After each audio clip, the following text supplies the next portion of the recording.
நம்முடைய கர்த்தரும் இரட்சகருமான கர்த்தராகிய இயேசு கிறிஸ்துவனுடைய பரிசுத்த நாமத்தில் உங்கள் அனைவருக்கும் என்னுடைய அன்பின் வாழ்த்துக்கள். மறுமுறை தேவ சமூகத்திலே நாம் கூடி வருவதற்கான அரிய வாய்ப்பை கர்த்தர் கொடுத்தார். தேவனுக்கு நன்றி செலுத்துகிறேன். அருமையான சகோதரர் ஜெபித்த பொழுது ஆராய்ச்சி என்ற சொல்லை பயன்படுத்தினார். உண்மையாகவே இந்த வேத பாடங்கள் நாம் வேதத்தை ஆய்வு செய்கிற நேரம் என்பதை நாம் உண்மையாக கருத்தில் கொள்ள வேண்டும். வேதத்தை ஆய்வு செய்வது என்று சொன்னால் மேலோட்டமாக வாசித்து போவது அல்ல, மாறாக ஒவ்வொரு வார்த்தைகளையும் தனித்தனியாக எடுத்து அவைகளுடைய வெளிப்படையான அர்த்தம், உள்ளர்த்தம், அதனுடைய அப்ளிகேஷன், இவைகள் எல்லாம் சிந்தித்து நாம் கற்றுக்கொள்ள போகிறோம். ஆகவேதான் ஒரு ஆய்வு நேரம், வேதத்தை நாம் ஆய்வு செய்வதற்காக கூடியிருக்கிறோம். ஆகவே ஆய்வாளர்கள் அவ்விதமாக சும்மா வெறுமனே உட்கார்ந்து கேட்க மாட்டார்கள். அவர்களுடைய உள்ளத்திலே எந்த வசனத்தை விதைத்தாலும் உடனே அதற்குள்ள ஒரு எதிர் வினையாற்றுதல் அல்லது அதை குறித்துள்ள சிந்தனை வந்து பல காரியங்களை அவர்களே சிந்திக்க ஆரம்பிப்பார்கள். ஆகவே வேதாராய்ச்சியில் அமர்ந்திருக்கும் பொழுது ஒரு பிரசங்கம் கேட்பது போல நாம் அவ்விதமாய் இருந்திடக்கூடாது. ஏனோ தானோ என்று சொல்லுகிற தமிழ் சொல்லை போல இராதபடிக்கு இது இப்படித்தானோ என்றுள்ள அந்த எண்ணத்திலே கர்த்தருடைய வசனத்தை கற்றுக்கொள்ள நாம் முயற்சிப்போம். இந்த எபிரேய நிருபத்தினுடைய வேத பாடங்கள் அதிக கடினமானது என்பதை நானும் அறிவேன். அது புரிந்து கொள்வதற்கு முயற்சிப்பவர்களுக்கு தான் புரியும் என்பதையும் ஞாபகப்படுத்துகிறேன். ஒருவேளை யூடியூப் மூலமாக இந்த செய்திகளை கேட்பவர்கள் அநேகர் இருக்கிறார்கள். காரணம், எபிரேய நிருபம் கிறிஸ்தவ மண்டலத்திலே, கிறிஸ்தவ வட்டாரங்களிலே அதிகமான விவாதங்களை எழுப்பின ஒரு புத்தகம் என்பதை அறிந்திருக்கிறோம். ஆகவே இந்த புத்தகத்தை ஆய்வு செய்யும் பொழுது அதிக கருத்தோடு கூட நாம் அதை சிந்திக்க வேண்டும். அதனாலே தான் அருமையான சகோதரர் ஆராய்ச்சி என்ற வார்த்தை பயன்படுத்தின உடனேயே எனக்கும் அது ஒரு சந்தோஷமாக இருந்தது. நாம் தொடர்ந்து தேவ வசனத்திற்குள்ளாக பிரவேசிப்போம். நான் வாசிக்க வேண்டிய வேத பாகம் 5ஆம் அதிகாரம், ஹீப்ரூஸ் சாப்டர் 5, 5ஆம் அதிகாரம், அதனுடைய 11 முதல் கடைசி வசனம் வரைக்கும் வாசிக்கலாம். இந்த மெல்கிசதேக்கை பற்றி நாம் விஸ்தாரமாய் பேசலாம். நீங்கள் கேள்வியில் மந்தமுள்ளவர்களானபடியால் அதை விளங்க பண்ணுகிறது அரிதாயிருக்கும். காலத்தை பார்த்தால் போதகராய் இருக்க வேண்டிய உங்களுக்கு தேவனுடைய வாக்கியங்களின் மூல உபதேசங்களை மறுபடியும் உபதேசிக்க வேண்டியதாயிருக்கிறது. நீங்கள் பலமான ஆகாரத்தை அல்ல, பாலை உண்ணத்தக்கவர்கள் ஆனீர்கள். பால் உண்கிறவன் குழந்தையாய் இருக்கிறபடியினாலே நீதியின் வசனத்தில் பழக்கமில்லாதவனாய் இருக்கிறான். பலமான ஆகாரமானது நன்மை தீமை இன்னதென்று பயிற்சியினால் பகுத்தறியத்தக்கதாக முயற்சி செய்யும் ஞானேந்திரியங்களை உடையவர்களாகிய பூரண வயதுள்ளவர்களுக்கே தகும். தேங்க்யூ. தேவனது வார்த்தைகளை நமக்கு இந்த நாளிலும் ஆசீர்வதித்து கொடுப்பாராக. கடந்த வாரத்திலே நாம் 5ஆம் அதிகாரத்தினுடைய 10 வரை உள்ள வசனங்களை மையமாக கொண்டு அநேக காரியங்களை கற்றுக்கொண்டோம். கடந்த வாரத்திலே கற்றுக்கொண்ட பாடம் உங்கள் மனதிலே கட்டாயம் இருந்திருக்கும் என்று நான் நம்புகிறேன். அங்கே நாம் கற்றுக்கொண்டது, இந்த எழுத்தாளன் ஆண்டவராக இயேசு கிறிஸ்துவானவர் மெல்கிசதேக்கின் முறைமையின்படியாக இன்று நமக்காக தேவ சமூகத்திலே பரிந்து பேசுகிற பிரதான ஆசாரியராக இருக்கிறார். அதைத்தான் சொல்லி கொண்டு வந்தார். நாம் அதினின்று கற்றுக்கொண்டது அவருடைய, அதாவது பிரதான ஆசாரியனாக இயேசு கிறிஸ்து இருப்பதற்கான தகுதிகளை குறித்து சிந்தித்து கொண்டு வந்தோம். Is he worth to become the high priest according to the high priestly ministry of மெல்கிசதேக்கின் முறைமையின்படியாக ஆசாரிய ஊழியம் செய்ய வந்திருக்கக்கூடிய கர்த்தராகிய இயேசு கிறிஸ்துவானவர் அதற்கு தகுதியுடையவரா என்பதை குறித்து சிந்தித்து கொண்டு வந்தோம். ஆகவே அதன் அடிப்படையிலே நாம் இயேசு கிறிஸ்து இந்த ஊழியத்திற்கு தகுதியானவர் என்று நிரூபித்தோம். எழுத்தாளன் அதை நமக்கு 8 குறிப்புகள் மூலமாக நமக்கு ஞாபகப்படுத்தினார். ஆகவே அதை நாம் உறுதியாக மனதில் பதித்துக் கொள்வோம். நமக்கு ஒரு பிரதான ஆசாரியர் இருக்கிறார் என்ற அந்த உறுதியோடு கூட நாம் தொடர்ந்து உலகத்தில் வாழ்வோமாக. அவர் இல்லை என்றால் நாம் உலகத்தில் நிலைத்திருக்க முடியாது.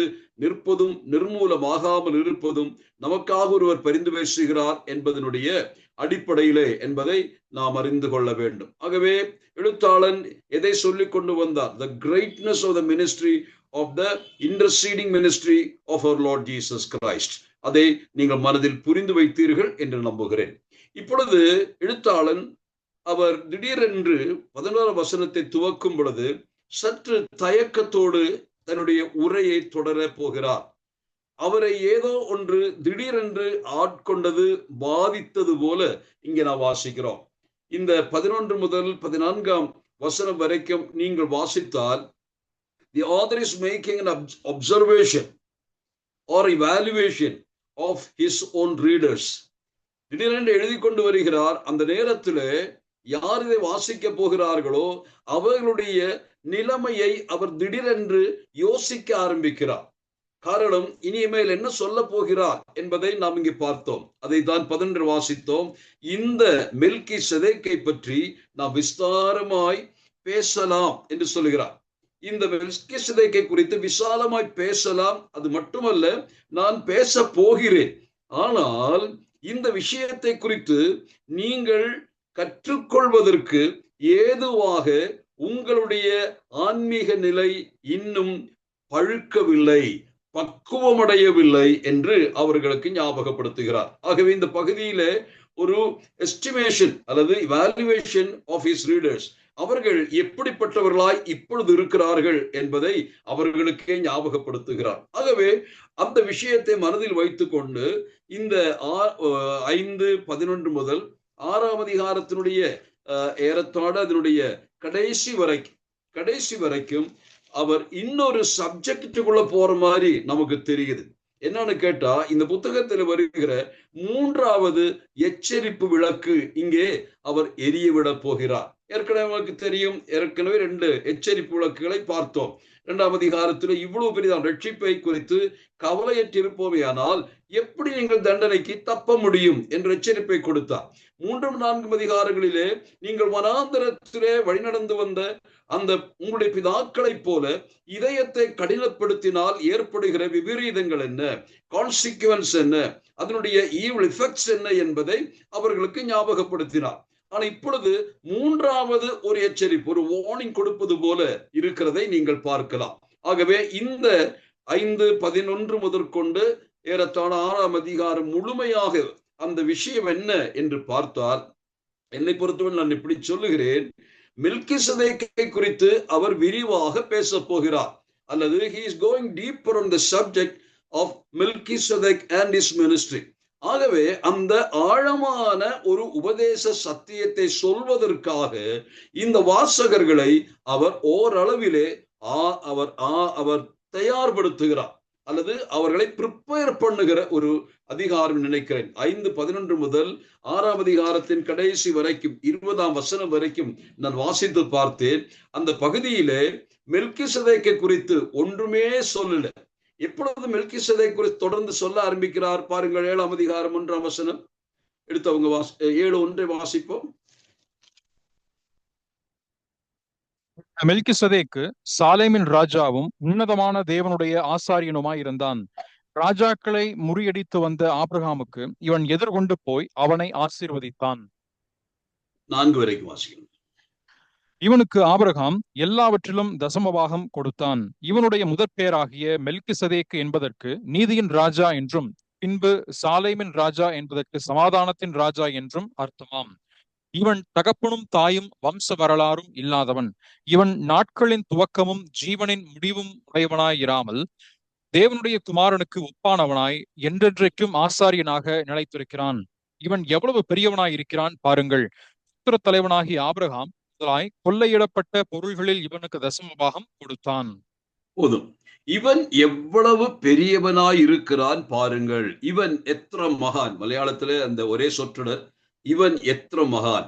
How great was this man. இதுதான் அந்த மெல்கிசேதேக் குறித்து எழுத்தாளன் சொல்கிற வார்த்தை. நான் சின்ன வயசுல இந்த இவன் எത്ര மகான் என்று சொல்லுகிற வசனத்தை தலையங்கமாக கொண்டு பெரிய பெரிய பிரசங்கியார்கள் பிரசங்கித்திருக்கிறார்கள். அப்பொழுது அந்த வசனம் இயேசு கிறிஸ்துவை குறித்து தான் சொல்லுகிறதாக நான் நினைத்தேன். ஆனால் காலப்போக்கிலே தான் இந்த வார்த்தை இயேசு கிறிஸ்துவை குறித்து சொல்லவில்லை, மாறாக இயேசு கிறிஸ்து யாருடைய அடிப்படையிலே ஊழியனானானோ அல்லது பிரதான ஆசாரியர் ஆனானோ அவருடைய ஒரு முன்னோர் போல் இருக்கக்கூடிய மெல்கிசதேக்கை குறித்து தான் எழுத்தாளன் இவ்விதமாய் சொல்லுகிறார். இவர் எவ்வளவு பெரியவர், எவ்வளவு பெரிய மகான் என்று சொல்லுகிறார். ஆகவே மெல்கிசதேக்கை குறித்து இப்படி சொல்கிறதுனாலே, இப்படிப்பட்ட எக்ஸ்கிளமேட்டரி மார்க் அவரை குறித்து சொல்லும் பொழுது எழுத்தாளனே சொல்ல வேண்டுமானால் உண்மையாகவே மெல்கிசதேக் எவ்வளவு பெரியவர் என்பதை நாமும் புரிந்து கொள்ள வேண்டும். ஆகவே மெல்கிசதேக்கினுடைய மகிமைகளை சொல்வதற்காக எழுத்தாளன் இதை சொல்லல, மாறாக இந்த மெல்கிசதேக்கின் முறைமையின்படியாக வந்த ஆண்டவராக இயேசு கிறிஸ்து என்னும் பிரதானாசாரியனுடைய மகிமையையும் மாட்சிமையையும் விளக்குவதற்காக பயன்படுத்துகிறார். அப்படியானால் இவரே அல்லது மெல்கிசதேக்கே அவ்வளவு மகானாய் இருக்குமேயானால் இயேசு கிறிஸ்துவானவர் அவரை விட எவ்வளவு பெரிய மகான் என்பதை வாசகர்கள் புரிந்து கொள்வதற்காக இந்த பகுதியை எழுத ஆரம்பிக்கிறார். ஆகவே 7ஆம் அதிகாரம் 1 முதல் ஏறத்தாழ 10ஆம் அதிகாரம் 18ஆம் வசனம் வரைக்கும் மெல்கிசதேக்கினுடைய முறைமையின்படியான ஊழியங்களும் இதெல்லாம் விளக்கி சொல்கிற பகுதியாயிருக்கிறது. அந்த பகுதிகளுக்குள் நாம் கடந்து போகும் பொழுது நிதானமாக போக வேண்டும். காரணம், மிகவும் கடினமான பகுதிகள், அதை புரிந்து கொள்வதற்கு நமக்கே கஷ்டமாயிருக்கும். ஆகவே நாம் மிகுந்த ஜாக்கிரதையோடு ஆயத்தத்தோடு தான் 7ஆம் அதிகாரம் துவக்கி சிந்திக்க வேண்டும். ஆனால் இப்பொழுது எழுத்தாளரின் நிலைமை என்ன? அவர் யாரிடத்துல பேச போகிறார் என்று கேட்டால், இன்னும் கிறிஸ்தவ வாழ்க்கையிலே குழந்தைகளாய் இருக்கக்கூடிய வாசகர்கள் இருக்கிறார்கள். அதுதான் அவருடைய ஐயப்பாடு. அவர் அவிதமாய் சொல்ல ஆரம்பிக்கிறார். பாருங்கள், அந்த 10ஆம் வசனத்திலே மெல்கிசதேக்கின் முறைமையின்படியான பிரதானாசன் என்று தேவனாலே நாம் தரிக்கப்பட்டார்.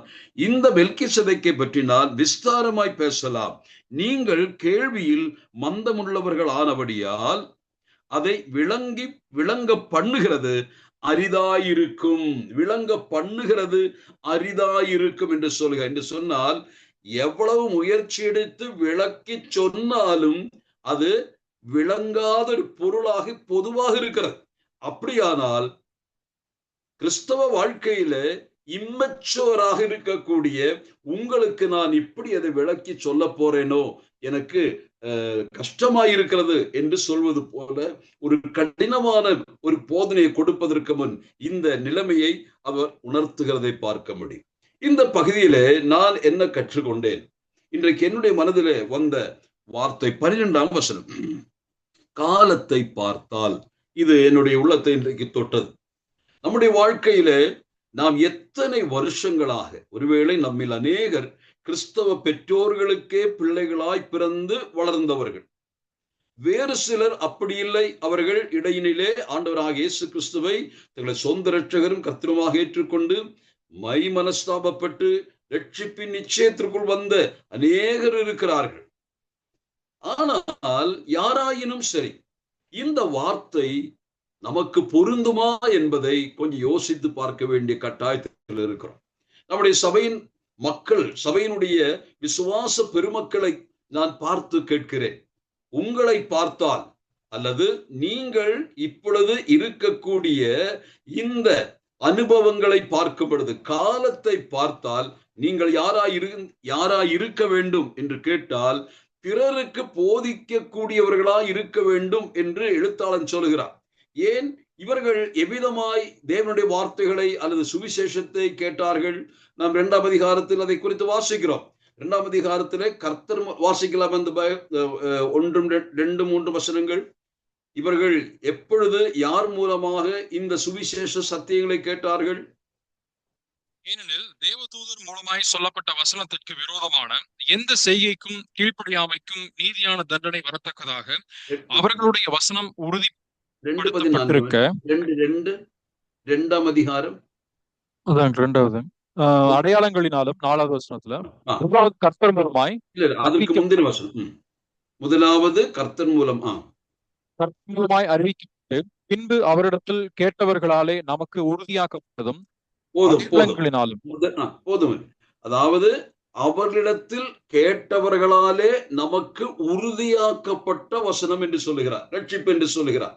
அப்போ இந்த எபிரேய விசுவாசிகள் எப்பொழுது கர்த்தருடைய வசனத்திலே உறுதியாக்கப்பட்டார்கள்? கர்த்தராகிய இயேசு கிறிஸ்துவினுடைய வார்த்தைகளை நேரில் கேட்டவர்களாலே இவர்களுக்கு போதிக்கப்பட்டிருக்கிறது.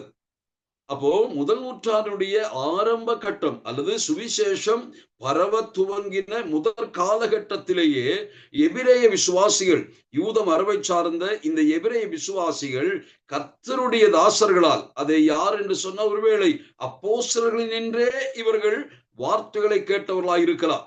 ஆகவே அப்போஸ்தலர் மூலமாக தேவ வார்த்தை இவர்களுக்கு உறுதியாக்கப்பட்டது என்று வாசிக்கிறோம். இவ்விதமாய் உறுதியாக்கப்பட்ட வசனம் அவர்களுக்கு உள்ளத்திலே இருக்கிறது. ஆனால் என்ன நடக்கிறது? அதை குறித்து மறுபடியுமாக அநேக தேவதாசர்கள் அவர்களுக்கு போதித்து வந்திருக்கிறார்கள். அந்த வசனத்தை வாசிக்கலாமா? அதாவது எபிரேயர் 10ஆம் அதிகாரம் 32ஆம் வசனத்தை கொஞ்சம் பார்க்கலாம். எபிரேயர் 10:32.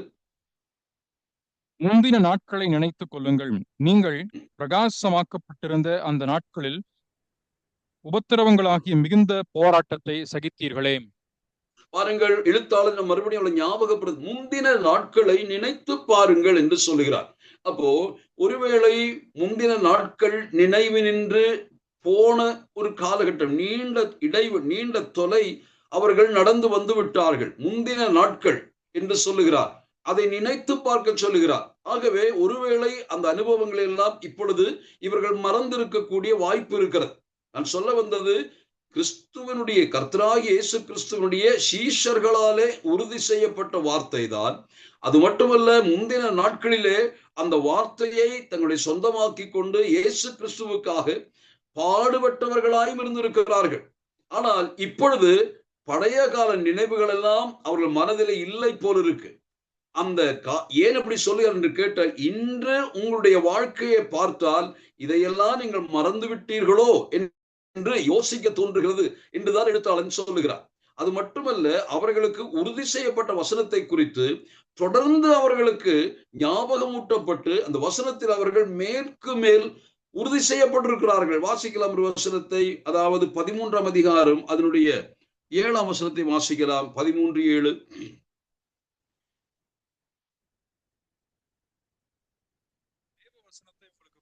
மைக் ஆன் பண்ணிடுவேன். மைக். தேவ வசனத்தை உங்களுக்கு போதித்து உங்களை நடத்தினவர்களை நீங்கள் நினைத்து அவர்களுடைய நடக்கையின் முடிவை நன்றாய் சிந்தித்து அவர்களுடைய விசுவாசத்தை பின்பற்றுங்கள். பாருங்கள், இங்கு உங்களை நடத்தினவர்கள் என்று சொல்லுகிறார். அடுத்த இந்த நடத்தினவர்கள் என்று சொல்ல வார்த்தைக்கு பதிலாக அடுத்ததாக அவர் பயன்படுத்தும் உங்களை நடத்துகிறவர்கள் என்று சொல்லுகிறார். அப்படியானால் ஆரம்ப காலகட்டத்திலே அவர்களுடைய விசுவாசத்திற்காக அதிகமாய் கர்த்தருடைய வசனத்தை போதித்து அவர்களை வழி நடத்தினவர்கள் இப்பொழுது காலத்திரைக்குள் மறைந்து போனார்கள். அவர்கள் மரித்திருக்கிறார்கள். அதாவது ஆரம்ப நாட்களிலே கர்த்தருடைய வசனத்தை போதித்து நடத்தின பெற்றோர்களாகிய முதியவர்கள் அவர்கள் எல்லாரும் மரித்திருக்கிறார்கள். அப்போ அந்த காலத்தில் இருந்த முதியவர்களாய் அல்லது வேத வசனத்தை சரியாக போதித்த கர்த்தருடைய சபையை மேய்த்த அந்த நாட்களில் இருக்கக்கூடியவர்கள் நன்றாய் அவர்கள் நடத்தினார்கள். எப்படி நடத்தினார்கள்? கர்த்தருடைய வசனத்தை முறையாக போதித்து அவர்களை நடத்தி வந்திருக்கிறார்கள். ஆனால் அவர்கள் காலப்போக்கிலே அவர்கள் மரித்தார்கள். காரணம், அங்கு வாசிக்கிறோம், அவருடைய அந்த வசனம் கடைசியில் என்ன சொல்லுகிறது? அவர்களுடைய வாழ்க்கையின் முடிவை நடத்தினவர்களை நீங்கள் நினைத்து அவர்களுடைய நடக்கையின் முடிவை நன்றாய் சிந்தித்து அவர்களுடைய விசுவாசத்தை பின்பற்றுங்கள். இப்பொழுது என்ன சொல்லுகிறார்? அவர்களுடைய வாழ்க்கை முடித்து அவர்கள் கர்த்தருக்குள் மகிமையிலே உயர்த்தப்பட்டு விட்டார்கள். ஆனால் அவர்களுடைய முடிவை நீங்கள் சிந்தித்து அவர்கள் எவ்விதமாய் போதித்தார்கள், எவ்விதமாய் உங்களுக்கு கற்றுக் கொடுத்தார்கள், அவர்களே தங்கள் வாழ்க்கையில கர்த்தருடைய வசனத்தை கைப்பற்றி அல்லது பிடித்து கொண்டு எவ்விதமாய் விசுவாசத்தோடு மரித்தார்கள், இதையெல்லாம் உங்களுக்கு நல்ல முன்மாதிரிகளாக வைக்கப்பட்டதே அதையும் நினைத்துக் கொள்ளுங்கள். அப்போ ஆரம்ப நாட்களை அவர்கள் நினைக்க வேண்டும் என்று சொல்லுகிறார். ஆகவே கிறிஸ்தவ விசுவாச வாழ்க்கையில இவர்கள் அதிகமாய் போதிக்கப்பட்ட மக்கள், நன்றாய் போதிக்கப்பட்ட மக்கள். அதில் ஒரு குறையும் இந்த எழுத்தாளன் கண்டுகொள்ள முடியவில்லை. அவ்வளவாய் போதிக்கப்பட்டவர்கள் என்று சொல்லப்படுகிறதை நாம் வாசிக்க முடியும். இவ்விதமாய் கர்த்தருடைய வசனத்தை வாசித்து போதித்து அவிதமாய் நடத்தினவர்கள் மரித்து போய் இப்பொழுது யார் இருக்கிறார்கள்? இப்பொழுது எபிரேயர் 13 வாசிக்கும் பொழுது இப்பொழுதும் அந்த ஊழியத்தை செய்கிற அநேக பரிசுத்தவான்கள், நடத்துகிறவர்கள், those who go before you, உங்களுக்கு முன்னதாக நடந்து கர்த்தருடைய வசனம் போதிக்கிறவர்கள், அது அக்காலத்திலே இருந்தவர்களை குறித்து சொல்லப்படுகிறது. ஆகவே கர்த்தருடைய வசனத்தை அவர்களுக்கு போதியாமல் இல்லை, அவர்களுக்கு சரியாக கர்த்தருடைய வசனத்தை கர்த்தருடைய தாசர்கள் போதித்திருக்கிறார்கள். They were well taught in the word of God. These Hebrews அவர்கள் ஏதோ அப்படியே வந்து போனவங்க இல்ல, நிறைய கர்த்தருடைய வசனத்தை பலமுறை கேட்டவங்க. ஆனால் இன்றைய நிலைமை என்ன? அதைத்தான் சொல்லுகிறார். இன்றைய நிலைமை இதையெல்லாம் காலத்தை பார்த்தால் நீங்கள் போதகர்களாய் இருக்கணும். ஆனா இன்றைக்கு என்ன நிலைமையில் இருக்கிறீர்கள்? அவர் சொல்லுகிறார், நீங்கள் மறுபடியும் உபதேசிக்க வேண்டியதாய் இருக்கிறது என்று சொன்னால் நீங்கள் எப்படிப்பட்டவர்கள்? 12ஆம் வசனத்திலே உங்களுக்கு தேவனுடைய வாக்கியங்களின் மூல உபதேசங்களை மறுபடியும் உபதேசிக்க வேண்டியதாய் இருக்கிறது. நீங்கள் பலமான ஆகாரத்தை அல்ல பாலை உண்ணத்தக்கவர்கள் ஆனீர்கள். பால் உண்கிறவன் குழந்தையாயிருக்கிறபடியினாலே நீதியின் வசனத்தில் பழக்கமில்லாதவனாயிருக்கிறான் என்று சொல்லுகிறார். அப்போ கர்த்தருடைய பிள்ளைகளே, இன்றைக்கு நம்முடைய வாழ்க்கையை இந்த வசனத்தோடு கொஞ்சம் ஒப்பீடு செய்யலாமே. நாம் நம்மையே குறித்து நம்மையே நாம் கொஞ்சம் ஆய்வு செய்வோம். என்னுடைய வயது என்ன? நான் கர்த்தருக்குள் வந்து எத்தனை வருஷங்கள் ஆயிற்று? மட்டுமல்ல, கர்த்தருடைய வசனத்தை எத்தனை முறை நான் கேட்டிருக்கிறேன்? கர்த்தருடைய போதகர்கள், நல்ல வல்லுநர்கள், கர்த்தருடைய வசனத்தில் ஆழமாய் போதிக்கக்கூடியவர்கள் எத்தனை பிரசங்கங்களை அவர்கள் நமக்கு கொடுத்தார்கள். எல்லாம் கற்றுக்கொண்டோம் என்று சொல்லுகிறோம். ஆனால் பவுலடிகளுடைய பாஷையிலே எழுத்தாளன் சொல்லுகிறார், உங்களை பார்த்தா, காலத்தை பார்த்தால் போதகர்களுக்கு ஒப்பாய் இருக்க வேண்டியவர்கள் இன்றும் பால கொடுங்க என்று சொல்லுகிற நிலைமையில் இருக்கிறீர்கள் என்று சொல்லுகிற பரிதாப நிலையை பார்க்கிறோம். இன்றைய நம்முடைய கிறிஸ்தவ சபைகளில் இருக்கக்கூடிய பரிதாபத்தை தான் இது எடுத்து காட்டுகிறோம். எத்தனை ஆண்டுகள் ஆயிற்று, இன்னும் கர்த்தருடைய வசனத்திலே வேரூன்றி கனி கொடுக்க முடியாத விசுவாசிகள் ஏராளம் ஏராளம் கர்த்தருடைய சபையிலே இருக்கிறார்கள். காரணம், அவர்கள் கேட்கிற வசனத்தை குறித்து அவர்கள் சட்டை பண்ணுவதில்லை. அதை அவர்கள் கேட்கிறார்கள், ஆனால் அந்த வசனத்தை அவர்கள் முறையாக தியானித்து அதில் தங்களை உறுதிப்படுத்தி அந்த வசனத்திற்கு ஏற்றபடியாக அவர்கள் வாழவில்லை என்பதுதான் அதன் அர்த்தமாய் இருக்கிறது. இந்த ஆபத்து நம்முடைய வாழ்க்கையில வருவதற்கு வாய்ப்பு இருக்கிறது. குறிப்பாக நம்முடைய திருச்சபையில் இருக்கக்கூடிய, நமக்கு தெரியும், நூற்றுக்கணக்கானவர்கள் நம்முடைய சபையிலே இன்றைக்கு எண்ணிக்கையை பார்த்தால் நமக்கு நன்றாக 150 பேர்கள் பக்கம் நாம் சபை கூடி கர்த்தரை ஆராதிக்கிறோம். இதில் எத்தனை பேர்கள் போதகர்களாய் இருந்திருக்க வேண்டும்? எத்தனை பேர்கள் போதகர்களாய் இருந்திருக்க வேண்டும்? ஆனால் நம் மத்தியில் எத்தனை போதகர்கள் இருக்கிறார்கள்? யோசித்து பாருங்கள். அநேகரை பொறுத்தமட்டில் வசனத்தை வாசிப்பது எதற்காக என்று கேட்டால் போதகர்களாவதற்காக. அதனால தான் தேவ சபையில போதிக்காதவர்கள் வசனத்தை தொட்டு கூட பார்ப்பதில்லை அநேக சமயங்களில. காரணம், நாங்க தான் பிரசங்கம் பண்ணுவதில்லையே, போதிப்பதில்லையே, அதனால எதற்கு இனி வசனம் எல்லாம் ஆய்வு செய்ய வேண்டும் என்று யோசிக்கிறார்கள். ஆனால் நான் சொல்லுகிறேன், கர்த்தருடைய பிள்ளைகளே, போதிப்பதற்காக வேத வசனத்தை கற்றுக்கொள்ள வேண்டும், அது சரிதான்.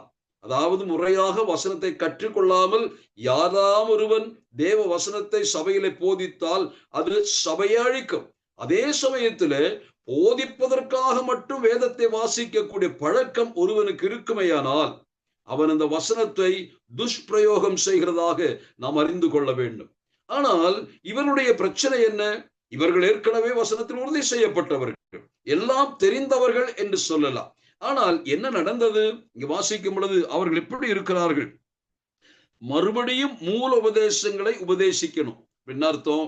மூல உபதேசங்கள் ஏற்கனவே தெளிவாக கற்றுக்கொண்டவர்கள், ஆனால் மூல உபதேசங்களையே இப்பொழுது மறந்து விட்டார்களோ என்று இந்த எழுத்தாளன் பயப்படுகிறார்.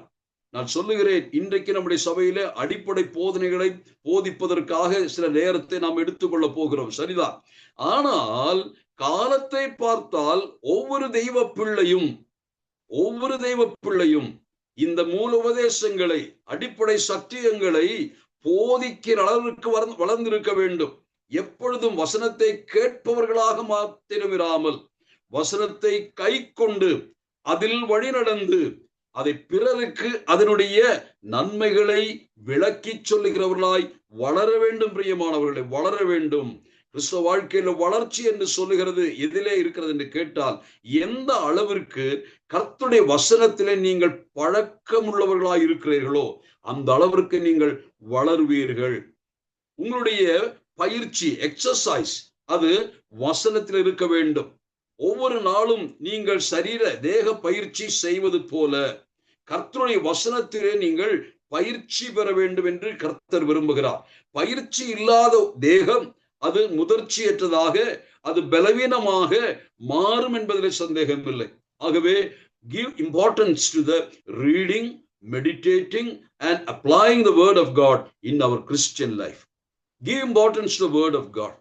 எந்த அளவிற்கு கர்த்தருடைய வசனத்தை நீங்கள் வாசிக்கிறீர்கள் என்று நான் கேட்கல, எந்த அளவுக்கு கர்த்தருடைய வசனத்தை நீங்கள் முறையாக கற்றுக்கொள்கிறீர்கள். Don't be a reader of the word of God, but the learner of the word of God. இன்றைக்கு நம்முடைய சபைகளிலே இது மிக குறைவு. ஏதோ காலையிலும் மாலையிலும் ஒரு நாம்கே வாஸ்தா போல வசனம் வாசிக்காவிட்டால் எப்படி என்று யோசித்து வாசிக்க இருக்கிறார்கள்.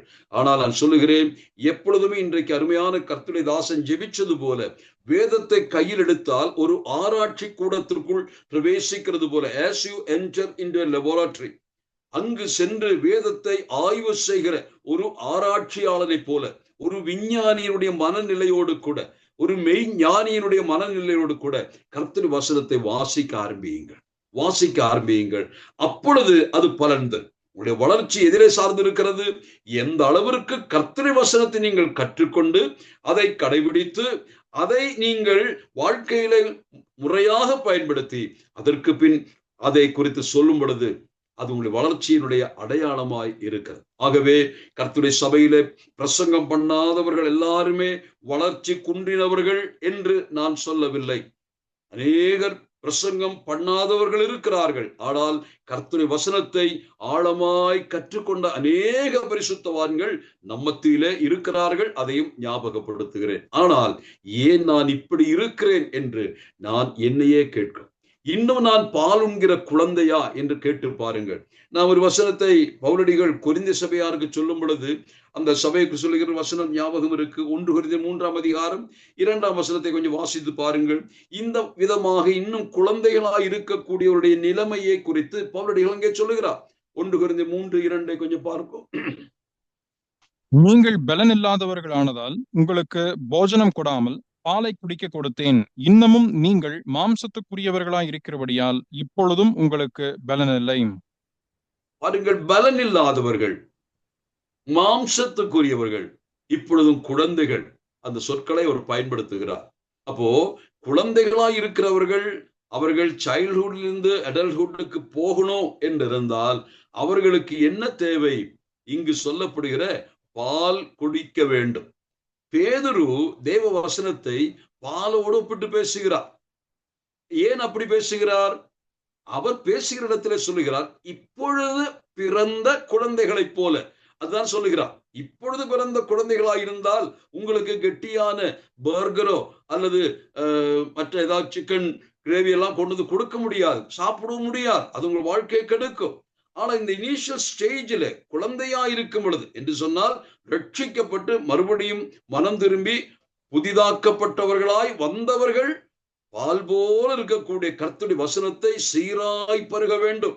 ஆனால் பாலையே குடிக்கிற ஒரு பிள்ளையை நினைச்சு பாருங்க. 1-2 வயது வரைக்கும் தாய்ப்பாலை குடிக்கிறார்கள். அதற்கப்புறமாக மற்ற பால்களை குடிக்கலாம். அவ்விதமாய் பால் மட்டும்தான் ஒரு குழந்தை குடிக்குமையானால் அதன் நிலைமை எவ்வளவு பரிதாபகரமாயிருக்கிறது. இன்றைக்கு நம்முடைய சபைகளிலே இந்த பால் மட்டும் பருக விரும்புகிறவர்கள் ஏராளம் இருக்கிறார்கள். ஆனால் கர்த்தர் சொல்லுகிறார், பவுல் சொல்லுகிறார், கொரிந்து சபையுடைய அவல நிலை, வேத வசனத்தை வெறும் பால் மட்டும் பருகுகிறவர்கள். அவர்கள் எப்படி இருக்கிறார்கள்? அவர்கள் முதிர்ச்சியற்றவர்கள் மட்டுமல்ல, பலவீனர்கள் மட்டுமல்ல, அவர்கள் யார் தெரியுமா? மாம்சத்துக்குரியவர்கள். they are not spiritual. நான் அவர்களை எப்படி நான் அதை சொல்ல முடியாது. நம்முடைய சபையில் இருக்கக்கூடிய ஒருவரை பார்த்து, உண்மையாகவே வளர்ச்சியற்றவனை பார்த்து அவன் மாம்சத்துக்குரியவன் என்று சொன்னால் எல்லாரும் சண்டை கட்டுவாங்க. ஆனால் பவுல் என்ன சொல்லுகிறார்? கொரிந்து சபையில் இருக்கக்கூடிய பலரை பார்த்து, ஏன் பெருவாரியான மக்களை குறித்து சொல்லுகிறார். கர்த்தருடைய பிள்ளைகளே, இன்றைக்கு நாம் ஒரு தீர்மானம் எடுப்போம். இந்த நாள் துவக்கி கர்த்தருடைய வசனமாகிய ஆய்வு கூடத்திற்குள் பிரவேசிப்போம். நேரத்தை அங்கு செலவிடுவோம். ஆண்டவரே, இந்த வார்த்தைகள் உம்முடைய பரிசுத்தாவின் மூலமாக ஏவப்பட்டு எழுதப்பெற்று எனக்கென்று கொடுக்க பெற்றிருக்கிறது. இந்த புத்தகத்தை என் உயிருள்ள நாள் வரைக்கும் நான் மறக்க மாட்டேன். அதை நான் சுமப்பேன். அந்த வார்த்தைகளை என் உள்ளத்தின் ஆழத்திலே பதிப்பேன். உமக்குள் வளர விரும்புகிறேன். இந்த வசனம் நம்மை வளர்க்க வேண்டுமானால் வசனத்தில் உள்ள பால் பருகிற பருவத்தை தாண்டி நாம் என்ன செய்ய வேண்டும்? கெட்டியான போதனத்தை சாப்பிடுகிற அளவுக்கு வளரணும். ஆகவே தான் எழுத்தாளன் அச்சத்தோடு நிற்கிறார். இவர்களுக்கு இது சொன்னா புரியுமா? புரியாது. காரணம், அவர்களை பார்த்தால் அவர்கள் பாலுண்கிற குழந்தைகளைப் போல் இருக்கிறார்கள் என்று சொல்லுகிறார். இந்த இடத்திலே நான் சொல்ல வந்தது, நம்முடைய ஆண்டவராக இயேசு கிறிஸ்து கூட தம்முடைய சீடர்களுக்கு ஒரு வார்த்தை சொல்லுகிறார். அவர் சீடர்களை விட்டு பிரியும் காலம் வரும் பொழுது அவர் சொன்ன வார்த்தை, தயவாக வாசிக்கலாமா? யோவான் 16ஆம் அதிகாரம், யோவான் 16, 12, 13 வசனங்கள். 16 யோவான் 16, 12, 12 and 13. இன்னும் அநேக காரியங்களை நான் உங்களுக்கு சொல்ல வேண்டியதா இருக்கிறது. அவைகளை நீங்கள் இப்பொழுது தாங்க மாட்டீர்கள். சத்திய ஆவியாகிய அவர் வரும்போது சகல சத்தியத்திற்குள்ளும் உங்களை நடத்துவார். அவர் தம்முடைய சுயமாய் பேசாமல் தாம் கேள்விப்பட்டவைகள் யாவையும் சொல்லி வரப்போகிற காரியங்களை உங்களுக்கு அறிவிப்பார். போதும். ஆண்டவர் சொல்லுகிற வார்த்தை உங்களுக்கு நன்றாக தெரிந்தது. ஆண்டவர் சொல்லுகிறார், இன்னும் ஏராளமான விஷயங்களை உங்களிடத்துல பேசணும்னு ஆசைப்படுறேன். அநேக விஷயங்கள் வெளிப்படுத்தணும்னு நான் விரும்புறேன். ஒருவேளை எதிர்காலத்தை குறித்துள்ள விஷயங்களோ அல்லது கிறிஸ்தவ வாழ்க்கையினுடைய நடைமுறை சத்தியங்களையோ அல்லது சபையை குறித்ததான அடிப்படை போதனைகளையோ, அது எதை யோசித்தார் அல்லது எதை அவர் சொல்ல விரும்புகிறார் என்று எனக்கு தெரியாது. ஆனால் அவர் சொல்லுகிறார், இப்பொழுது உங்களால் அது புரிந்து கொள்ள முடியாது என்று சொல்லுகிறார். அப்போ எந்த அளவுக்கு அவர்கள் இருக்கிறார்கள்? இயேசு கிறிஸ்துவிடத்தினின்று அவர்கள் கேட்ட காரியங்களை அவர்கள் ஓரளவுக்கு புரிந்திருக்கிறார்கள். அதை அவர்கள் புரிந்திருக்கிறதுனால சொல்லுகிறார், இப்பொழுது சில விஷயங்களை புரிந்து கொள்ளும்படியாய் பேசி இருக்கிறது. ஆனால் இனிமேல் சில விஷயங்கள் பேச வேண்டியதாக இருக்கிறது. ஆனால் அது இப்பொழுது சொன்னால், காலத்திற்கு முன் சொன்னால் உங்களால் டைஜஸ்ட் பண்ண முடியாது. அது என்ன ஆகும்? விதைச்சிட்டு போவேன். அது உங்களுடைய வாழ்க்கையில நீங்கள் தவறான வியாக்கியானம் செய்ய ஒருவேளை போவீர்கள்.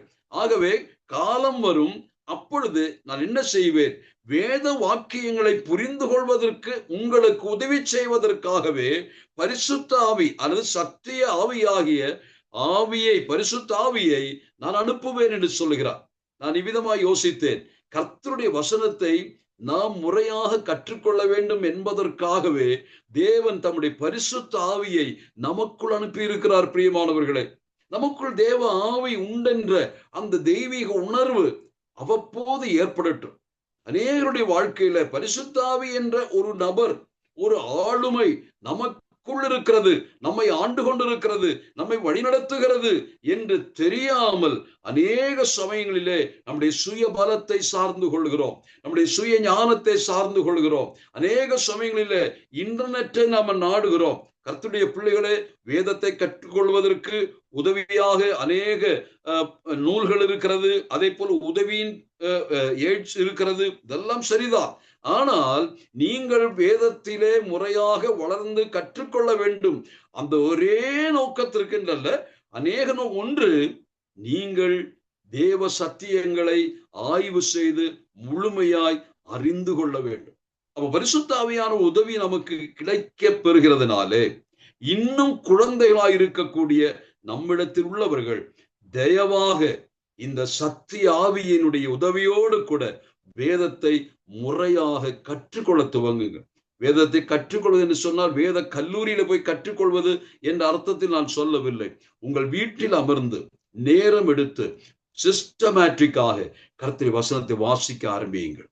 குடும்பமாக நீங்கள் வாசியுங்கள். ஒருவேளை ஆதியாகம புத்தகத்தை வாசிக்கலாம். ஆதியாகம புத்தகத்தை வாசிக்கும் பொழுதே நீங்கள் ஆய்வு மனப்பான்மையோடு வாசியுங்கள். நீங்கள் ஒரு ரிசர்ச் சென்டரில் இருப்பது போல தேவனுடைய வார்த்தைகளை அவ்விதமாய் நீங்கள் ஆய்வு செய்து கற்றுக்கொள்ளுங்கள். அப்படி கற்றுக்கொள்பவர்கள் தான் காலப்போக்கிலே அவர்கள் முதிர்ச்சி அடைவார்கள், வளர முடியும். இல்லாவிட்டால் காலத்தை பார்த்தால் போதகர்களாய் இருக்க வேண்டிய நம்மில் அநேகர் இன்றைக்கு குழந்தைகளைப் போல இருக்கிறார்கள். கேட்டு பாருங்கள், வேதத்தின் சத்தியத்திலே சில அடிப்படை சத்தியங்களை நாம் கேட்டு பாருங்கள், யாருக்கும் பதில் சொல்ல தெரியாது. திருத்துவம் என்பது அடிப்படை சத்தியம். நம்முடைய சபையில நமக்கு நன்றாக தெரியும், அது சத்தியம்தான். ஆனால் நம்முடைய சத்தியத்தை அல்லது நாம் அறிந்து வைத்திருக்கக்கூடிய இந்த சத்தியத்தை குறித்து ஒருவர் நம்மிடத்தில் வினா எழுப்பினார், அவர்களுக்கு முறையாக பதில் சொல்வதற்கு இன்றைக்கும் நாம் எக்யூப் ஆகல. காரணம் என்ன? காலத்தை பார்த்தால் போதகர்களாக இருக்க வேண்டியவர்கள் கர்த்தருடைய வசனத்தினுடைய பாலை மட்டும் குடிச்சு சந்தோஷமா வாழ்கிற நிலைமை, இது தவிர்க்கப்பட வேண்டும் என்று எழுத்தாளன் இப்பொழுது ஞாபகப்படுத்துகிறார். ஆகவே நான் இந்த பகுதியின் அடுத்த பகுதிக்கு போக விரும்புகிறேன். மறுபடியும் இந்த வசனத்தை வாசிக்கிறேன். இந்த மெல்கிசேதேக்கை பற்றி நான் விஸ்தாரமாய் பேசலாம். நீங்கள் கேள்வியில் மந்தமுள்ளவர்களானபடியால் அதை விளங்க பண்ணுகிறதற்கு அரிதாயிருக்கும். காலத்தை பார்த்தால் போதகர்களாய் இருக்க வேண்டிய உங்களுக்கு தேவனுடைய வாக்கியங்களின் மூல உபதேசங்களை மறுபடி உபதேசிக்க வேண்டியதாய் இருக்கிறது. நீங்கள் பலமான ஆகாரத்தை அல்ல பாலை உண்ணத்தக்கவர்களானீர்கள். பால் உண்கிறவன் குழந்தையாய் இருக்கிறபடியினாலே நீதியின் வசனத்தில் பழக்கமில்லாதவனாய் இருக்கிறான். பலமான ஆகாரமானது நன்மை தீமை நின்று பயிற்சியினால் பகுத்தறியத்தக்கதாக முயற்சி செய்யும் ஞானேந்திரனுடையவர்களாகிய பூரண வயதுள்ளவர்களுக்கே தகும். இந்த கடைசி வசனம் கூட பலமுறை வாசிக்கிறோம், ஆனால் அதனுடைய கருத்து என்னவென்று நாம் யோசிப்பதே இல்லை. அந்த 14ஆம் அதிகாரம். ஆனால் அதற்கு முன் சொல்லுகிற வார்த்தை 13 பால் உண்கிறவன் குழந்தையாயிருக்கிறபடி நீதியின் வசனத்தில் பழக்கம் இல்லாதவனாயிருக்க. அந்த பழக்கம் என்ற சொல் இருக்கிறது அல்லவா, அது ட்ரைனிங் என்ற வார்த்தை தான். அதாவது பயிற்சி எடுக்காதவனாய் இருக்கிறார். பழக்கம் இல்லாத என்று சொன்னால் வேத வசனத்திலே பயிற்சி எடுக்காதவன். இது ஒருவேளை நாம் நினைக்கலாம், இந்த ஸ்போர்ட்ஸ் அல்லது விளையாட்டு அரங்கத்திலே இருக்கக்கூடியவர்கள் தங்களுடைய வெற்றிக்காக அயராமல் பயிற்சி எடுப்பது போலத்தான் இந்த வார்த்தையை பவுல் இங்கே பயன்படுத்துகிறார். வசனத்திலே பயிற்சி எடுப்பது. நாம் தீமோத்தேயுவுக்கு பவுல் சொல்லும் பொழுது தேவ பக்திக்கு ஏதுவான முயற்சிகள், சரீர முயற்சி அற்ப பிரயோஜனம் உள்ளது, அந்த சரீர முயற்சி அற்ப பிரயோஜனம் உள்ளது என்று சொல்லும் பொழுதே நான் சொல்லுகிறேன், பவுலும் கூட அதை பிரயோஜனம் உள்ளது என்றுதான் சொல்லுகிறார். ஆகவே நம்முடைய வாழ்க்கையில குறித்த காலங்கள் வரும் பொழுது சரீர பயிற்சியும் தேவை. உணவு, உடல் பயிற்சி, ஓய்வு, இதையெல்லாம் கொஞ்சம் விசுவாசிகள் கவனிக்க வேண்டும். நான் அடிக்கடி யோசிப்பது உண்டு, காலங்களிலே பரிசுத்தவான்கள் தெய்வ சபையில தான் அதிகமான ஸ்ட்ரேஞ்ச் டிசீசஸ், ரொம்ப அரிதான வியாதிகள் நம்மை தொற்றிக் கொள்கிறதை பார்க்கிறோம். நான் நினைக்கிறேன் இந்த தேக பயிற்சி அல்லது சரீரத்திற்கு அடுத்த சில ஒழுங்குகளை தெய்வ மக்கள் சரியாக முறையாக கடைபிடிக்க வேண்டும் என்பதை ஞாபகப்படுத்துகிறேன்.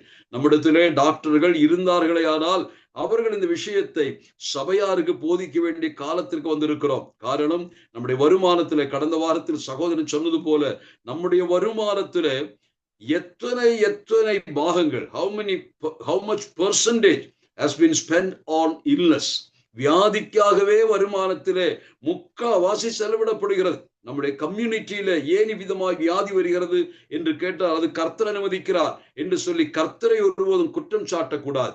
நம்முடைய சரீரத்திற்கு தேவையான சரியான பயிற்சியும் அதை போல அதற்குள்ள உணவும் அதற்குள்ள ஓய்வும் நாம் கொடுத்தே ஆக வேண்டும். ஆனால் பவுல் அங்கே சொல்வது அந்த பயிற்சி மட்டுமல்ல, அவர் என்ன சொல்லுகிறார்? தேக பயிற்சி அற்ப பிரயோஜனமாய் இருப்பது என்று சொல்வதற்கு காரணம், இந்த ஆவிக்குரிய பயிற்சி இருக்கிறதே, தெய்வ பக்திக்கு ஏதுவான பயிற்சி இருக்கிறதே, அதோடு கம்பேர் பண்ணும் பொழுது, அதனுடைய நன்மைகளோடு கம்பேர் பண்ணும் பொழுது, தேக பயிற்சி விட தெய்வ பயிற்சி அதிக மேன்மையானது. காரணம், தேக பயிற்சி இம்மைக்குரியது, இந்த சரீரத்தோடு முடிந்து விடுகிறது. ஆனால் ஆவிக்குரிய பயிற்சியானது இம்மைக்கும் மறுமைக்கும் அது பயனுள்ளதாக இருக்கிறதுனாலே தான் சொல்லுகிறார். அப்போ தேக பயிற்சியை விட தெய்வ பயிற்சி, தெய்வ பக்தியினுடைய பயிற்சி எவ்வளவு அவசியமான வலியுறுத்துகிறார். அதோடு இணைத்து நான் இங்கே சொல்லுகிறேன், கர்த்தருடைய பிள்ளைகளே, தேவனுடைய வசனத்திலே பயிற்சி எடுங்க. அதனாலதான் வசனம் என்ன சொல்கிறது பாருங்கள், 13ஆம் வசனத்திலே, பால் உண்கிறவன் குழந்தையாய் இருக்கிறபடினாலே நீதியின் வசனத்தில் பழக்கம் இல்லாதவனாய் இருக்கிறான் என்று சொல்வதற்கு காரணம் அதுவே. இந்த இடத்திலே நாம் நம்முடைய அதாவது தேவ வசன வேத வாக்கியங்களை குறித்து பவுல் 1 தீமோத்தேயு 2 தீமோத்தேயுலே சொல்லுகிறார் அல்லவா, வேத வாக்கியங்கள் எல்லாம் தேவ ஆவியினாலே எழுத பெற்று நமக்கு கொடுக்க பெற்றிருக்கிறது என்று சொல்லுகிறார். அதிலே அது எதற்காக என்று சொல்லுகிற அந்த பகுதிக்கு வரும் பொழுது, தேவனுடைய மனுஷன் தேறினவனாகவும் எல்லா நற்கிரியைகளிலும் செய்ய தகுதியுள்ளவனாகவும் இருக்கும்படியாக அவைகள் உபதேசத்துக்கும் கடிந்து கொள்ளுதலுக்கும் சீர்திருத்தலுக்கும் நீதியை படிப்பிக்குதலுக்கும் பிரயோஜனம் உள்ளவைகளா இருக்கிறது. நீதியை படிப்பிக்குதலுக்கு, அதுக்கு இங்கிலீஷ்ல எப்படி போடப்பட்டிருக்கு? நீதியை படிப்பிக்குதலுக்கும், instruction in righteousness. Instruction righteousness, அது தமிழினுடைய அதே மொழியாக்கம் தான். ஆனால் அதனுடைய உண்மையான மொழியாக்கம் நீதியிலே, மலையாளத்தில் நீதியிலே அபியசனம், அபியாசம் என்று சொன்னால், ஒரு ஸ்போர்ட்ஸ் பர்சன் எவ்விதமாக வெற்றிக்காக அவன் பயிற்சி எடுக்கிறாரோ அந்த பயிற்சி ஏது குறிப்பிடுகிறது. அப்போ கர்த்தருடைய வசனத்தின் மூலமா, வசனத்திலே நாம் பயிற்சி எடுக்க வேண்டும் என்று அங்கே குறிப்பிடுகிறார். ஆகவே பவுலடிகள் ஒருவேளை இது எழுதியிருந்தால், அவ்விதமாக எழுதியிருக்கிறார் என்று முழுமையா நம்புகிறேன். அப்படி இருந்தால், பவுல் தெய்வ பக்திக்கு ஏதுவான ஒரு பயிற்சி உங்களுக்கு எவ்வளவு அவசியமோ அதை போல கர்த்தருடைய வசனத்திலே நாள்தோறும் பயிற்சி எடுங்க. காலையில் எந்திரிச்ச உடனே கர்த்தருடைய வசனத்திற்கு முன்னதாக அமர்ந்திருங்க. எனக்கு தெரியாது எத்தனை பேர்கள் இதையெல்லாம் ஒரு சீரியஸாக எடுக்கிறீர்கள் என்று தெரியாது. ஒருவேளை ஊழியக்காரர்கள் மட்டும்தான் அல்லது மூப்பர்கள் மட்டும்தான், போதிக்கிறவர் மட்டும்தான் இதை செய்யணும் என்று நினைக்கிறவர்கள் இருக்கலாம். தயவு செய்து அதை திருத்திக் கொள்ளுங்கள். நீங்கள் கிறிஸ்துவுக்குள் குழந்தைகளாயிராமல் நீங்கள் போதகர்களாய் மாற வேண்டும் என்று கர்த்தர் விரும்புகிறதுனாலே கர்த்தருடைய வசனத்தை அலட்சியப்படுத்தாதிருங்கள். தேவ வார்த்தைகளை கற்றுக்கொள்வதிலே நீங்கள் தயக்கம் காட்டாதிருங்கள். மறுபடியும் வலியுறுத்தி சொல்லுகிறேன், நம்முடைய சபையில் இருக்கக்கூடிய 150 பேர்களும் அவர்கள் போதகர்களாய் மாறணும். கர்த்தருடைய வசனத்தை முறையாக கற்றுக்கொண்டு பயிற்சி எடுத்து அவர்கள் கர்த்தருடைய வசனத்தை போதிக்கிறவர்களாய் இருக்க வேண்டும். ஒருவருக்கொருவர் புத்தி சொல்லுங்கள் என்றுதான் வேதம் சொல்லுகிறது. 4 பேர் பிரசங்கம் பண்ணுவதல்ல. கர்த்தருடைய சபையிலே ஒருவருக்கொரு புத்தி சொல்லத்தக்கதாக எல்லாரும் கர்த்தருடைய வசனத்திலே பழகி கொள்ள வேண்டும். அது இளைஞர்களாக இருக்கலாம், நடு வயதினர்களாக இருக்கலாம், முதியவர்களாக இருக்கலாம், யாராயினும் சரி கற்றுக் கொடுப்பதற்குள்ள அந்த முயற்சி, பயிற்சி ஒவ்வொரு தனிப்பட்ட விசுவாசியும் செய்து கொள்ள வேண்டும். வேதம் உங்க கையில கர்த்தர் கொடுத்து விட்டார். இதற்கு மேல என்ன செய்யணும்? ஆகவே இந்த அடிப்படையில நாம் தொடர்ந்து நம்முடைய வாழ்க்கையை பார்த்து கொள்ளலாம். பலமான ஆகாரத்தை நன்மை தீமை, பலமான ஆகாரமானது என்று அடுத்து சொல்கிறார். பாலைதான் சாப்பிட்டுட்டு இருக்கீங்க, ஆனா இன்னும் நீங்க என்ன செய்யல? மூல உபதேசங்களையே மையமாக கொண்டு வைத்து வாழ்ந்து கொண்டிருக்கிறீர்கள். ஆனால் மூல உபதேசத்தினின்று அடுத்த கட்டத்திற்கு நகர்வதற்கு உங்களுக்கு முடியல. ஆனால் அந்த பலமான ஆகாரம் என்னன்னு தெரியுமா? அது சொல்லுகிறார், நன்மை தீமை இன்னதென்று பயிற்சியினால் பகுத்தறியத்தக்கதாக முயற்சி செய்யும் ஞானேந்திரங்களை உடைய பூரண வயதுள்ளவர்களுக்கே தகும். இன்னைக்கு இதை படிக்கும் பொழுது ஆரம்ப நாட்டில் அப்படி நினைச்சேன். இந்த தமிழில பூரண வயது உள்ளவர்களுக்கே, மலையாளத்தில் பிராயம் சென்றவருக்கு, நான் நினைச்சேன் வயசானவங்களுக்கு தான் இது பொருந்தும். அதாவது ஆவிக்குரிய வாழ்க்கையில ரட்சிக்கப்பட்டு சபையில வந்து ஆண்டாண்டுகளாக சபையில போதித்து அதற்கப்புறம் கடைசி ரொம்ப வயசாகும் பொழுதுதான் இதெல்லாம் கிடைக்கும் என்று அப்படி தப்பான ஒரு அந்த டிரான்ஸ்லேஷன், பிராயம் சென்றவர் என்று பிராயம் சென்றவர் சொன்னா நமக்கு தெரியும் வயது விருதாப்பியமானவர்கள். ஆனால் அந்த அர்த்தத்துல சொல்லப்படல. இங்கிலீஷ்ல அது அப்படிதான் போட்டுட்டு இருக்கான். இந்த வார்த்தை யாருக்கு தகும்? பூரண வயதுக்கு என்ன சொல்லப்பட்டிருக்கிறது? Have their senses exercised, not of அதே வருஷம் 14. But strong meat belongeth to them that are of full age. Full age. Full age. Full age. அது யார் என்று கேட்டால் ஒருவேளை 25 வயதுடையவனுக்கும் பொருந்தும். ஃபுல் ஏஜ் என்று சொன்னால் 100 வயதான் அர்த்தத்துல சொல்லப்படல. தேவ வசனத்திலே நாள்தோறும் பயிற்சி எடுத்து கர்த்தருடைய மனதை புரிந்து கொள்வதற்கு, தெய்வ வெளிப்பாடுகளுக்காக, ஆழமான சத்தியங்களை அறிவதற்கான ஆவலோடு ஒரு மனுஷன், ஒரு வாலிப பிள்ளை கூட காத்திருந்து வசனத்திலே பயிற்சி எடுத்து முயற்சி செய்தால் அது என்ன செய்யும் என்று சொல்கிறார். வசனத்தினால என்ன நன்மை தெரியுமா? நன்மை தீமை இன்னதென்று பகுத்தறியத்தக்கதான புலன்கள் உங்களுக்கு கிடைக்குமா? If you train up your senses so that you may able to discern what is right and what is wrong. அப்போ குழந்தைகளுக்கு என்ன தெரியாது? வேதமையான குழந்தைகளுக்கு என்ன தெரியாது? இது நல்லதா இது கெட்டதான்னு தெரியாது. அது குழந்தை பருவம், அப்படிதான் இருக்கும். ஆனால் இந்த குழந்தை பருவத்தை தாண்டி போனால்தான் எது நல்லது எது கெட்டது என்பதை அறிந்து கொள்ள முடியும். அதற்கு என்ன செய்யணுமா? உங்களுடைய சென்சஸ், உங்களுடைய புலன்களை, ஐம்புலன்களை நீங்க ட்ரெயின் அப் பண்ணணும். அப்பதான் உங்களுக்கு புரியும். இது நல்லது சொல்ல முடியும். இந்த ஐம்புலன்களை நீங்க சரியாக ட்ரெயின் பண்ணுவதற்கு உதவியா இருப்பது என்ன? கர்த்தருடைய வசனம். எவ்வளவு ஆச்சரியமாயிருக்கிறது. உலகத்திலே இன்றைக்கு விசுவாசிகள் கூட எது நல்லது எது கெட்டதுன்னு தெரியாது. அதை குறித்து சொன்னால் கூட சண்டை கட்டுவார்கள்.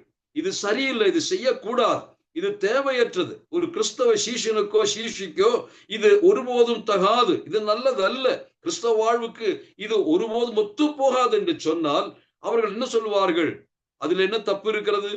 வேதத்தில் இப்படியா சொல்லி இருக்கு, அப்படி சொல்லவில்லையா என்றெல்லாம் குறுக்கு கேள்வி கேட்பார்கள். காரணம் என்ன தெரியுமா? அவர்கள் தேவனுடைய வார்த்தையினாலே தங்களுடைய புலன்களை, அங்கே தமிழில் அந்த ஞானேந்திரியங்கள், அதான் புலன்கள் என்று சொல்லிக் கொண்டு வருகிறேன். ஞான இந்திரியங்கள், இந்திரியங்கள் என்று சொன்னால் 5 சென்சஸ் குறிப்பிடுகிறது.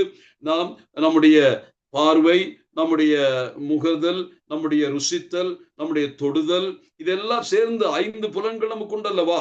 ஆகவே இவைகள் தான் உண்மையாகவே நல்லது எது கெட்டது என்று நிதானிக்கிறது. ஆனால் ட்ரெயின் பண்ணாத, பயிற்சி எடுக்காத புலன்கள் தான் உங்களுக்கு உண்டென்றால் நிச்சயமாக நீங்கள் உலகத்திலே கர்த்தருக்காக பரிசுத்தமாய் வாழ முடியாது.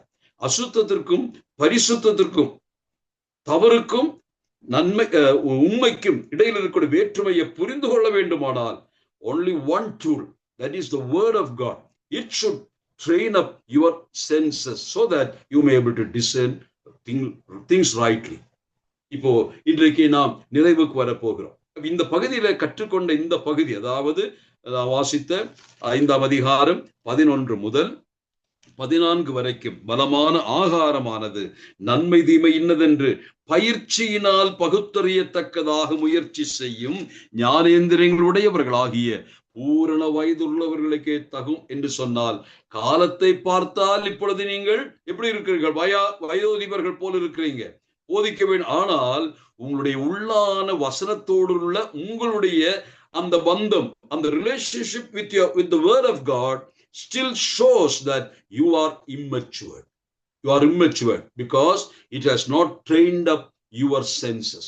உங்களுடைய சென்சஸ் நீங்க சரியா ட்ரெயின் அப் பண்ணுவதற்கு கர்த்தருடைய வசனத்தை பயன்படுத்தல. அதனால தான். ஆகவேதான் இப்பொழுது எப்படி இருக்கிறீர்கள்? எதை சொன்னாலும் சந்தேகங்கள், எதை சொன்னாலும் மாறுத்தரங்கள், எதை சொன்னாலும் குறுக்கு கேள்விகள். காரணம் என்ன? தேவ வசனத்தை அதனுடைய அடிப்படையிலே முறையாக கற்றுக்கொள்ளவில்லை என்பதை ஞாபகப்படுத்துகிறேன். இதை நான் சொல்லும் பொழுது நான் தேறினவனானேன் என்று நான் ஒருபோதும் எண்ணுவதில்லை. முயன்ற மட்டும் கூடிய மட்டும் நான் இன்னும் கொஞ்சம் முன்னேறி இன்னும் கொஞ்சம் அதிகமாக போக விரும்புகிறேன். அதைத்தான் பவுல் அடுத்த 6ஆம் அதிகாரத்திலிருந்து, அதாவது 6ஆம் அதிகாரத்தில பவுல் அதைத்தான் நமக்கு சொல்ல போகிறார். இன்றைக்கு இருக்கிற நிலைமை பார்த்து அந்த எழுத்தாளன் வேதனைப்படுகிறார்.